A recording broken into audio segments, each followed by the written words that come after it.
Hi, my name is Allison Weaver. This is a project that I did in conjunction for a communication arts class, COA 337, Communication Research Methods and Theory. Basically, the project is intended to be kind of a baby senior seminar. So this is kind of training us in how to complete research as communication arts students. So without further ado, I will dive right in. This is a topic I picked myself, and it's one that's very close to my heart, and I know a lot of people have dealt with similar things. So without further ado, this is I Just Couldn't Stop Crying, the responsibility of forming and implementing long-term life and death crisis communication on a college campus. There we go. So who here hasn't felt some kind of crazy frustration with COVID-19 protocol? Between being forced to move courses online, cancel cherished events, and put up with hundreds of restrictions on our lives, everybody at Bethel has suffered in some way or another from COVID-19. Because I heard so many complaints from students who, like me, felt tired of the confusion, contradiction, and generally unclear protocols, I chose to study the COVID-19 protocols here at Bethel College. Today, I'll walk you through my guiding research questions, some of the established studies that were done in the background of crisis communication, leadership studies, emotion studies, and image management, and the methodologies, findings, implications of my research. I started my research project with the wide-brimmed research question: how are COVID-19 protocol formed, developed, and communicated at Bethel College? I quickly realized that I would need to narrow that question by a great deal to get any kind of research done whatsoever. My research kind of branched into two separate areas, one for the actual problems with COVID-19 protocol at Bethel College, and one for the emotional strain and tensions of protocol formation for the people who were in charge. The focus on the emotional side was kind of developed in part because I heard countless things like the line I used in my title, which got me thinking about how COVID-19 has been so hard for all of us. You know, everyone, I think there's a lot of sympathy for students. And yeah, it sucks to be a student, but also there's so much responsibility in creating legislation that affects a whole school and a whole group of people. So that's where that came from. My guiding research question changed as well. I ended up with the following: how are administrators impacted emotionally by the way COVID-19 protocols are formed and responded to by the campus community? What tensions are present at Bethel that emotionally complicate the creation of COVID-19 protocol? And how can long-term crisis communication at Bethel be improved? Because my question was so vague at the beginning of my research, I cast a pretty wide net for literature to guide me in my studies. I looked at 12 different sources, which ended up giving me 4 different kind of categories of studies. Initially, I had gathered some information on COVID-19 messaging because I wanted to look at the ways that different organizations were managing this. So that would be things like posters, things like emails, messaging that goes out to the campus. All research in this specific area is pretty recent, obviously, because COVID-19 is pretty recent.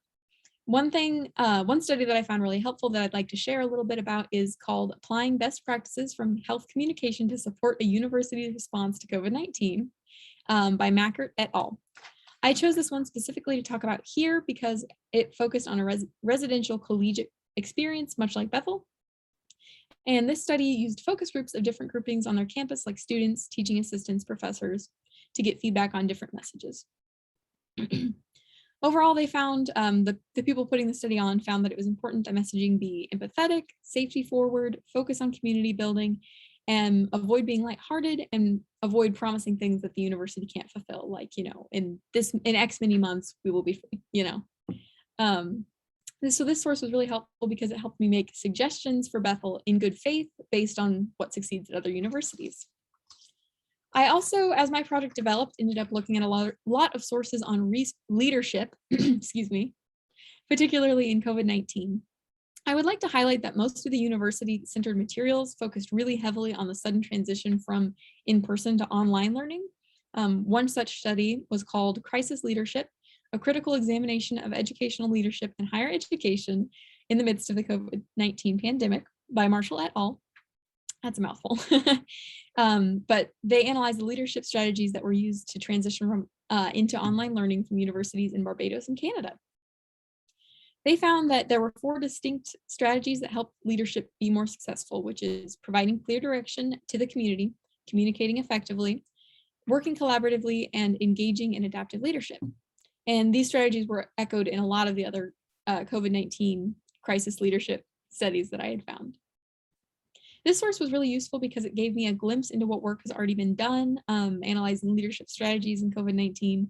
And it really highlighted for me the lack of research that's been done on the emotional side. You know, there's a lot of looking at the way that people are acting, but not the way they are impacted. So as I was working with an EMIC strategy for this research project, I went back and forth between looking at theoretical frameworks in my data. One source popped up and pretty much firmly steered my project into the sense-making category, sense-making theory territory, I guess I should say, especially as I began to think more about the emotive side of things. And that study was Internal Crisis Communication and the Social Construction of Emotion, University Leaders' Sense-Giving Discourse about the COVID-19 Pandemic by Yauman and Bowman. In this study, they analyzed emails from 2 different universities in the United Kingdom. They looked at ways that emails from university leaders made sense of the pandemic for their constituents. They found the following narratives were common in emails from COVID-19 leaders: competence, empathy, and community. I chose this source to feature here just because it really opened my eyes into how leaders are really needed by their constituents in times of crisis. So to move on to my actual research, I collected data. There we go. That's a little early, but I collected data through interviews with a selectively sampled collection of protocol makers here at Bethel, and through observations of life and protocol materials on campus. For my interviews, I prepared an interview guide with questions designed to extract information on the formation and composition of COVID-19 protocol. As my study progressed, I added questions that probed more on the emotional side of things, such as, are you concerned about how confusing practices could impact the students' trust in an institution? So my findings reveal a great deal in 2 main areas. One, the tensions presented at Bethel College that complicate protocol making emotionally, and the common sources of confusion here at Bethel concerning COVID-19 protocol. The emotional tensions that I found are all prominent responses to the stresses of creating COVID-19 protocol. And in the interest of keeping things short, I'll just share a few of the quotations that illustrate each tension that I feel illustrate it fully. You can get a little understanding. There's more, lots more, but anyways. The first tension I was able to identify was the battle between transparency and secrecy. I found this tension evident in a lot of different ways. So, for example, the battle between what to release to the public, but also what to share with me as an interviewer.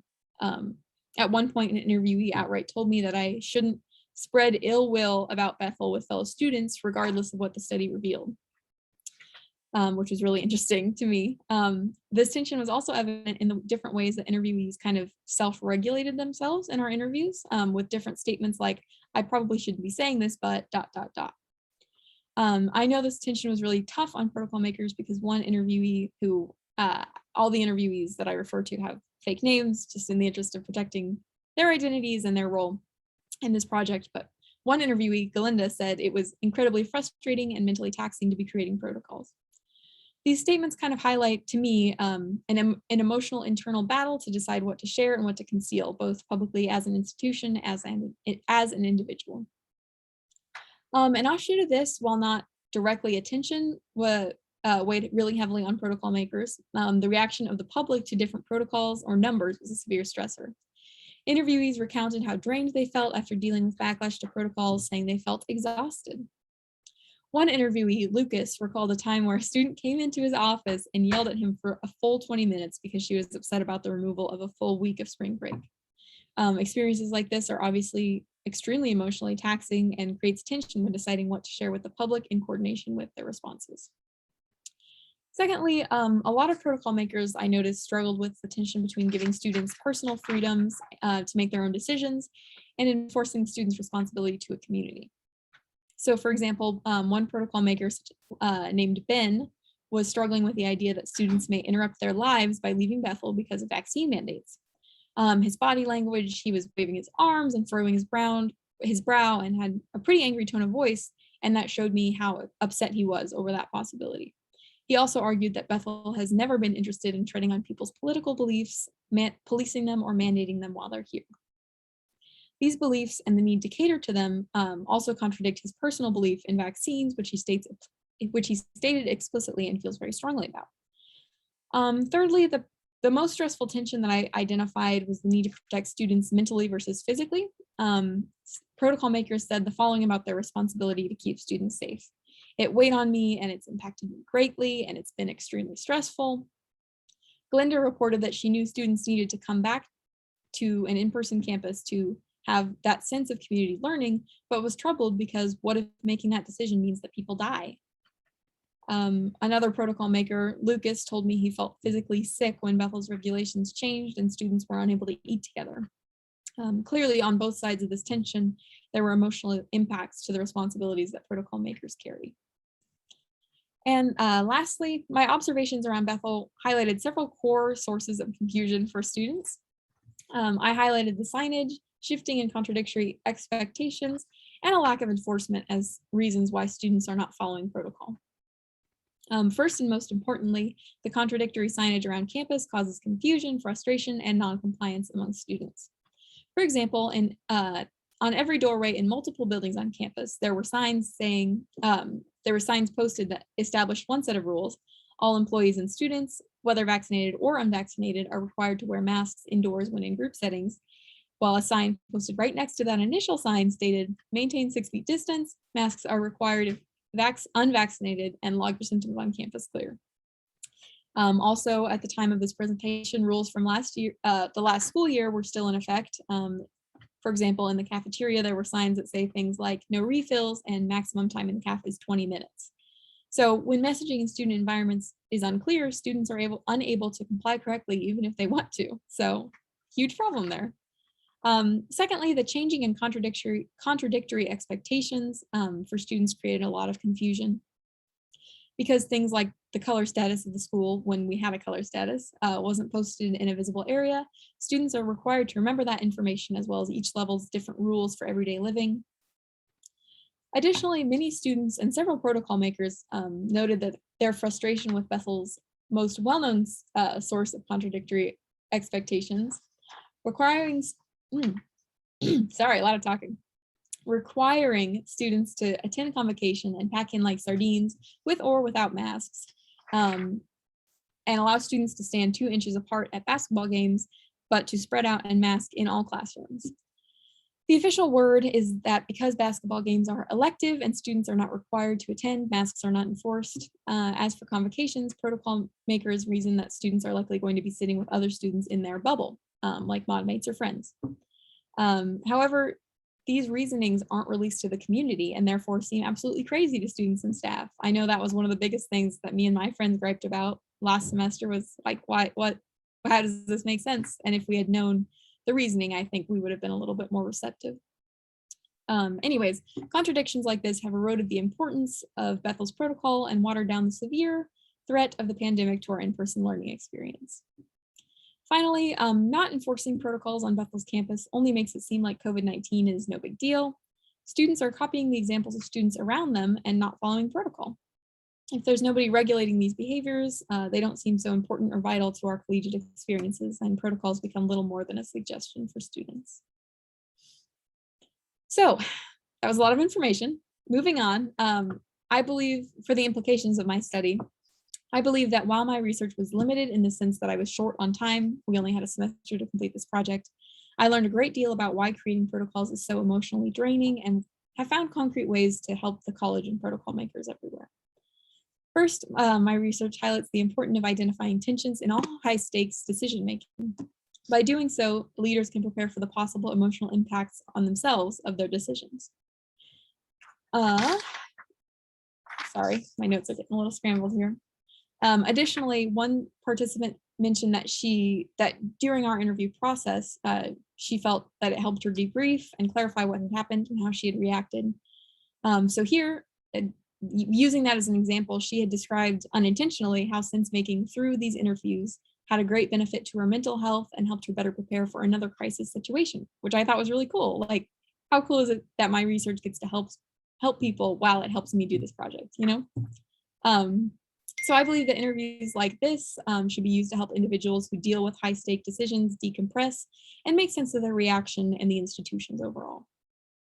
Along these lines, the tension of transparency and secrecy, as well as the sense-making experience of my research laid out above, seem to kind of form a type of image management.